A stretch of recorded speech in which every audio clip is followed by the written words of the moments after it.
Bonjour à tous, ferveur et joie au Cameroun pour l'accueil du pape, une messe sur une plage de Grand-Bassam en Côte d'Ivoire pour célébrer la résurrection et Monseigneur Isaac Gaglo, nouvel archevêque métropolitain de Lomé au Togo, c'est aujourd'hui dans SIC Afrique.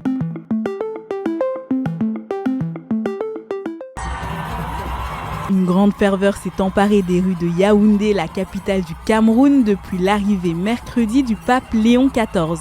Dès le début de la semaine, les préparatifs du voyage étaient visibles partout dans le pays, comme à l'hôpital catholique Saint-Paul de Douala qui attendait la visite du souverain pontife avec impatience, selon sœur Pauline Pelagingo Bitanga, directrice de l'établissement. À la ronde ce matin, je demande aux malades comment tu dis ça. Il dit que l'hôpital que le pape va venir voir, je ne veux même pas sortir, j'attends le pape ici pour rire.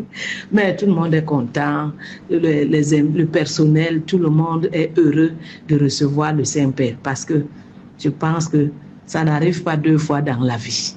Nous sommes très contents. Des membres de plusieurs conférences épiscopales du continent se sont aussi déplacés pour assister à cette visite historique. Toujours à Douala, la capitale économique du Cameroun, où le pape Léon XIV s'apprête à se rendre vendredi, Monseigneur Samuel Kleda a appelé jeudi dernier en conférence de presse à faire de cette visite un moment concret pour la paix et la justice. Nous sommes à Douala, nous connaissons la crise post-électorale. Ici à Douala, il y a beaucoup de personnes qui ont été arrêtées, certaines ont été libérées. Mais beaucoup sont encore en prison. Il y a des personnes qui sont en prison, qui n'ont été jamais jugées. Mais nous voulons que l'occasion, plus que jamais, qu'après le passage de la visite du pape, que nous-mêmes nous engagions à changer cette situation, à tout faire pour la libération de nos frères. À l'issue de la réélection du président Paul Biya en octobre dernier, la conférence des évêques du Cameroun avait déclaré que bien que l'atmosphère ait été calme le jour du scrutin, certaines irrégularités qui entravent sérieusement notre progrès vers la démocratie avaient été observées.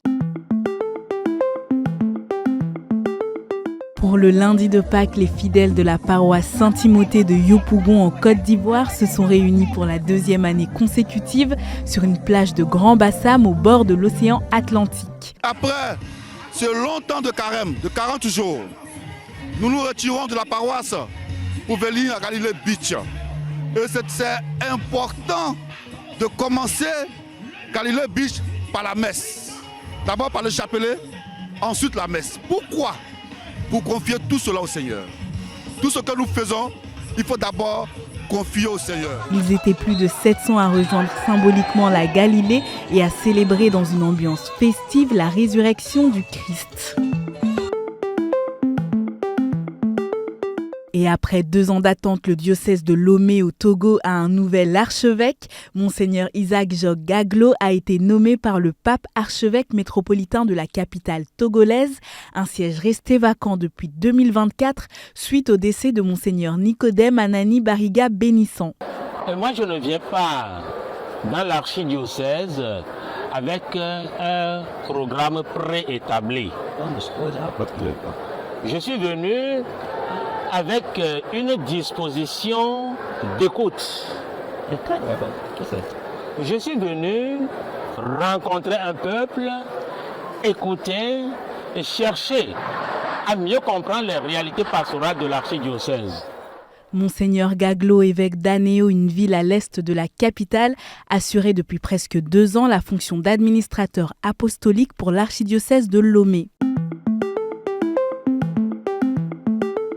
Alors que la journée mondiale de prière pour les vocations est prévue le 26 avril prochain, le secrétaire général de la conférence des évêques du Tchad, Monseigneur Mbaïdéo Léandre, invite les jeunes à répondre à l'appel de Dieu en s'inspirant des mots du pape François. Le don de la vie dont parle le pape François, c'est l'existence que nous recevons gratuitement de Dieu.